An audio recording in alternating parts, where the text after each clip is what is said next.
बिस्मिल्लाहिर्रहमानिर्रहीम अस्सलामु अलैकुम प्यारा दोस्तों, एक नई वीडियो सां गॾु अव्हां जी ख़िदमत में हाज़िर आहियूं। प्यारा दोस्तों, अॼु असां वटि अव्हां जे लाइ का सुठी ख़बर न आहे, पर अव्हां जे लाइ हिकु अफ़सोसनाक ख़बर आहे।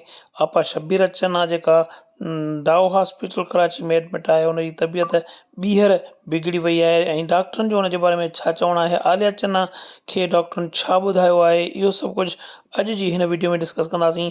ऐं अव्हांखे गुज़ारिश आहे त वीडियो खे आख़िर ताईं ॾिसो ऐं आपा शब्बीर चन्ना जे लाइ दुआ ज़रूरु कयो।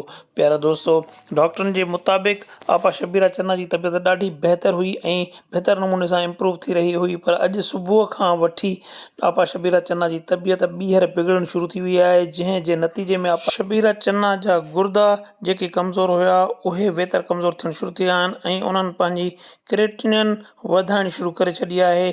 आपा शब्बीर चन्ना जी रिपोर्ट ॾिसी करे डॉक्टर बेहद परेशान आहिनि ऐं आलिया चन्ना खे पिणु आपा शब्बीर चन्ना जी तबियत जे बारे में ॿुधाए छॾियो अथनि। डॉक्टरनि जो चवणु आहे त हिन उमिरि में ऐं हिन कंडीशन में क्रिएटिनिन वधणु हिकु ख़तरनाक अमल आहे ऐं इन खे ॾिसी करे आपा शब्बीर चन्ना जी तबियत ॻणितीअ जोगी आहे। उन्हीअ जे लाइ आलिया चन्ना, असद कुरैशी ऐं ॿियनि वेठल जेके अदाकारा आहिनि उन्हनि पंहिंजे मदाहनि खे अपील कई आहे त आपा शब्बीर चन्ना जी सिहतयाबी लाइ दुआ घुरो ऐं मस्जिदनि में दुआऊं करायो ऐं क़ुर ख़ानियूं करायो त जीअं आपा शब्बीर चन्ना तां ही ॾुखियो वक़्तु चढ़ी सघे। हिकु भेरो ॿीहर अव्हांखे गुज़ारिश था कयूं त आपा शब्बीर चन्ना जी सिहतयाबी लाइ दुआ घुरो ऐं दुआ में आमीन लिखी कमेंट ज़रूरु कंदा। दुआउनि में यादि कजो। अल्लाह हाफ़िज़।